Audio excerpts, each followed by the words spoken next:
Hey guys, welcome back to the channel and welcome back to the Ecclesiastes series. Let's go, everyone. Thank you for tuning in. This is going to be chapter 5, Fear God. So if you have not checked out the other videos, I hope you guys can do that. Maybe pause the video here, go back, check them out. I did the best I could. I hope they brought some wisdom and insight. And check out my brother Brandon. Check out 1 John. He's doing a wonderful job over there. You can just click the mouse and you can literally listen to 1 John or Ecclesiastes right here, chapter 5. So hope you guys are doing wonderful. God is blessing you with a wonderful season of life. So let's get into chapter 5, Fear God. Guard your steps when you go to the house of God. To draw near to listen is better than to offer the sacrifice of fools, for they do not know that they are doing evil. Wow, interesting start here. Guard your steps when you go to the house of God. I think this is just a warning that we should not just be going to the church or wherever holy and just being like, oh, we're here, we're going to worship God, we're forced to this. We should be encouraged, enthusiastic about it, and ready to learn and grow. And then it says to draw near to listen is better than to offer the sacrifice of fools. We need to be listening with our hearts, with our minds, with our souls, with our spirit, everything, because that is far greater than even the sacrifice of fools, right? Fools are sacrificing and either doing things, if the teacher's talking about things they're sacrificing, or back in the old day, like lambs that they would sacrifice, it's better than that because they do not know that they're doing evil, because they're just being mindless, they're being foolish. But we should be listening to God. That is far more important than any sacrifice. Verse 2, be not rash with your mouth, nor let your heart be hasty to utter a word before God, for God is in heaven and you are on earth. This is a great verse to know. Think before you speak. That is extremely important as human beings, especially as Christians, that we should be thinking of what God would want us to say before we, our fleshly desires, speak first. Verse 3, for a dream comes with much business, and a fool's voice with many words. Not entirely sure of the purpose of verse 3 here, but maybe just saying that, again, fools really have no place and we should not be hasty to make decisions and say many things. I'm not totally sure why they talk about a dream, but that's for your own interpretation. Verse 4, when you vow a vow to God, do not delay paying it, for he has no pleasure in fools. Pay what you vow. It is better that you should not vow than that you should vow and not pay. Verse 4 through 5 here, it's just good reminding us that we really should keep the promise to our words and what we say. What we say matters, and we should not just be saying things, making false promises, and not going through with them. Let's go to verse 6. Let not your mouth lead you into sin, and do not say before the messenger that it was a mistake. Why should God be angry at your voice and destroy the work of your hands?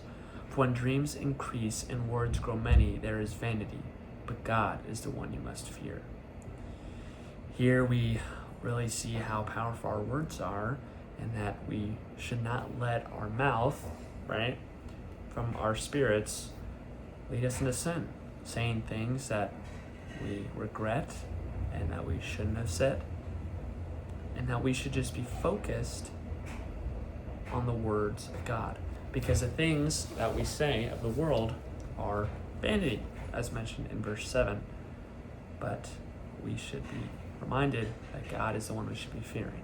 And so remember, everything we say, God hears and God knows what we're doing. So let's just remember that so that we can just be a little friendlier, a little kinder next time. Let's pick up on verse 8, the vanity of wealth and honor, which definitely is true. Let's see. If you see in a province the oppression of the poor and the violation of justice and righteousness, do not be amazed at the matter, for the high official is watched by a higher, and there are yet higher ones over them. but this is gain for land in every way, a king committed to cultivated fields. It seems here the correlation between the oppression of others and the success that others get from that. And it's saying that everyone has someone superior over them, that we should not worry about them because there's always someone else checking them. And at the end, kings are ruled by God, and they are still getting checked, even if we see nowadays with presidents, kings, dictators, that it seems they have no one to check their power, but God is watching, and God will serve justice. Verse 10, he who loves money will not be satisfied with money, nor he who loves wealth with his income. This also is vanity. Absolutely true here, right? We are never satisfied with the earthly things, especially money. I find it curious that we always want more, especially with the money. I've definitely experienced that. But the teacher here is saying, nor he who loves wealth with his income, this also is vanity, right? We'll never be satisfied with things that we get. This is just vanity. We must see it as that and just realize it is not the most important thing. It's not about us. It's not about the earthly desires. It's about God. Let's go to verse 11. When goods increase, they increase who eat them. And what advantage has their owner but to see them with his eyes? Sweet is the sleep of a laborer, whether he eats little or much, but the full stomach of the rich will not let him sleep. Here, we're seeing just kind of a depiction between the laborer and the rich. How the laborer knows their place, knows that they are not in the highest level, but they're satisfied with what they get, right? The laborer, sweet is the sleep of a laborer, whether he eats little or much. However, on the flip side, the full stomach of the rich will not let him sleep. The rich will not be satisfied. They'll always be after more. So whether it does lead to them lack of sleep or not, they will always be hungry and greedy for more. Verse 13. There is a grievous evil that I have seen under the sun. Riches were kept by their owner to his hurt, and those riches were lost in a bad venture. And he is father of a son, but he has nothing in his hand. As he came from his mother's womb, he shall go again. Naked as he came, he shall take nothing for his toil that he may carry away in his hand. Here, I think it's a reminder that the earthly treasures that we store up are not coming to heaven. If you are an Olympian athlete, world championship, whatever, president, dictator, like we mentioned those examples of kings, you don't get to bring any of that into heaven or hell. You don't get to bring anything after that into the afterlife. So why do we prize it so much? Well, we love vanity, and we love self-indulgence, and we love our fleshly things. But we shouldn't, right? Ecclesiastes trying to knock some sense into us. Let's pick up into verse 16. This also is a grievous evil. Just as he came, so shall he go. And what gain is there to him who toils for the wind? Moreover, all his days he eats in darkness, and much vexation and sickness and anger. Repeating the point, we don't gain anything from our toil for the wind. Nothing happens. We just eat away at ourselves. We get greedy, we get sad, we get selfish, and we become sick inside, evil. Let's go to verse 18.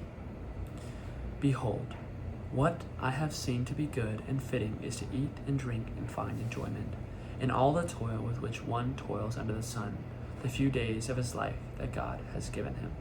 For this is his lot. It's showing that we should just enjoy the things God has given us because they're wonderful and beautiful and we are blessed. God has given us so many things and we should just enjoy them. Drink and be merry. Verse 19. Everyone also to whom God has given wealth and possessions and power to enjoy them and to accept his lot and rejoice in his toil. This is the gift of God. For he will not much remember the days of his life because God keeps him occupied with joy in his heart.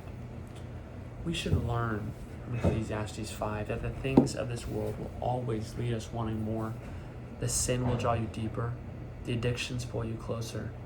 But we should enjoy the gifts of God because they are the truest form of joy and happiness in this world.